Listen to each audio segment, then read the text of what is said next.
Hello Virgo, my name is Victoria Martin. I'm going to guide you through the astrology of February 2016, and you are one of the big players this month actually.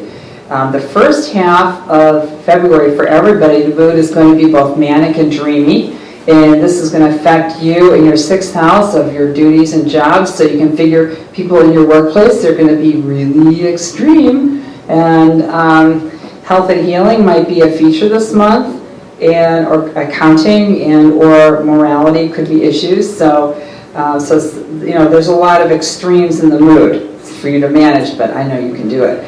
The second half of February is now we're getting into your half birthday. So this emphasizes partnerships, social life, and public outreach. So my advice is pay attention to subtle clues and train your ESP, avoid toxins, and shun illusions. So this is our program for February.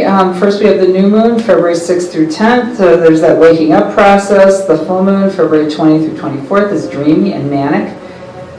February 25th through March 2nd, Sun conjunct Neptune. Interesting stories is the way that I'm explaining that. Now this new moon, February 6th through 10th, is special because it's Chinese New Year.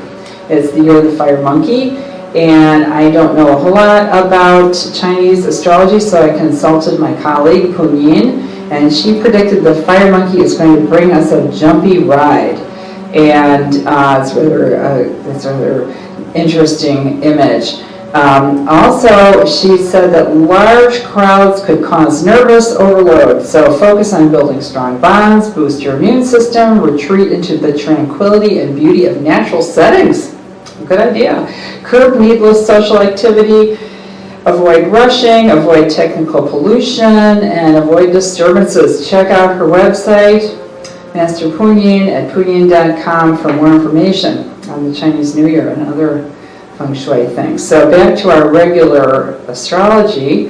What's kind of interesting is this new moon is located in a place where there's an overlap between constellation signs, and so here we have the tail of the sea goat and the shoulder of Aquarius. And I'm going to tell you about those stars in a minute. But first of all, just remember, it's in your 6th house, this new moon, doing what you do best, duty and job, health and healing. Okay, so the tail of the sea goat, things that would fit for duties, job, and accounting would be, I think, definitely the idea of the tail of the sea goat, which is that ignorance or any kind of incident of ignorance requires a judgment. Maybe not a harsh judgment, maybe something soft or helpful, but I think that would be very appropriate for 6th house matters. You can read through these. I think if some of these other things fit. Now the shoulder of Aquarius is a real interesting star called Sa'ad al-Sud, which means the luckiest of the lucky. It's kind of a nice star, and the idea is to make things flow.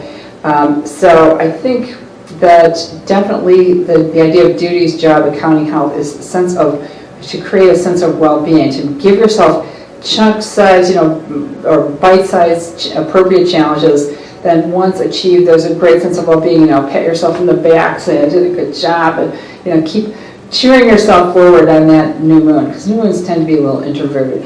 Now the full moon is in tropical Virgo, so this is in your 1st house, emphasizing identity, personality, body, and appearance. It's near Jupiter, so it can bring some luck, so that might be good for you. But meanwhile, the sun is now moving into your 7th house, near your half birthday, the bottom of the year, but also bringing in partnerships, social life helps you get through the half birthday, in a time of public outreach, competition, diplomacy. So there's complicated things involved with partnerships.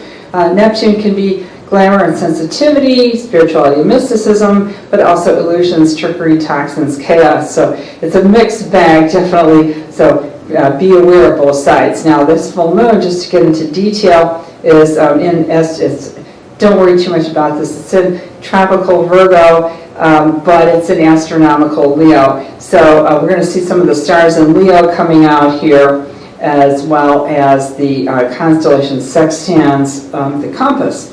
And let's take a look at some of the symbolism of these stars, but this is still in the realm of what's called tropical Virgo. Okay, so the heart of the lion, because it's right at 29 degrees Leo, so it's pretty close to this full moon at 3 degrees tropical Virgo is emphasizing aspects of your identity and personality that are noble, courageous, and frank.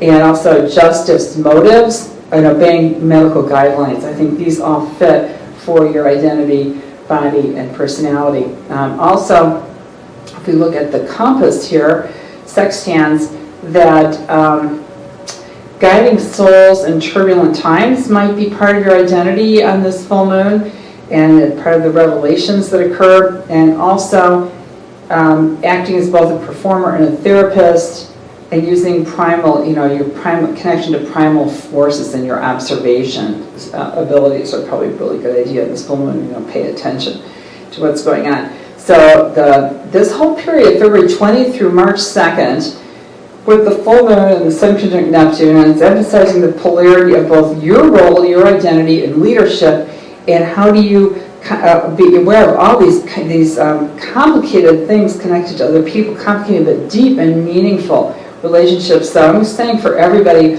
this is the most mystical but potentially confusing time of year. Empathy and compassion work wonders, especially since you're dealing with your leadership versus your relationships. Beware of the fakers out there, and which could include some of the people in your social life. So be aware of that, and try to keep a balance. So here we're going to look through our program for February. The new moon is waking up for February 6th through 10th. February 20th through 24th, the full moon, a revelation, dreamy and manic. February 25th through March 2nd, Sun conjunct Neptune, interesting stories. And then as soon as we finish that March 2nd, Sun conjunct Neptune, we're going right into the solar eclipse in your 7th house. So trying to figure out who are your best partners, who are you best combining with. You can expect global opinion shifts as well as in your own circle on topics of religion, patronage, and healing. So it's a little confusing at first going into a solar eclipse, and then things do settle down a little bit. However, we do in the second half have a lunar eclipse, so that's emphasizing the 8th house collaborations and contracts, but also the lunar eclipse itself in your 2nd house. So you want to be really careful about your materials, your possessions, and your tools around that lunar eclipse. And I give a time window in lunar eclipse of maybe 6 days, so starting the 20th, going through the 26th. You just want to be really careful and cautious. So everyone being ready for anything, keep the faith, using science and troubleshooting. So that's your forecast for February, sneak preview for March. Both are pretty loaded up. March especially is very loaded up, so tune back in with me next month for March. And thank you very much for watching. Have a very, very excellent month. And my name is Victoria Martin.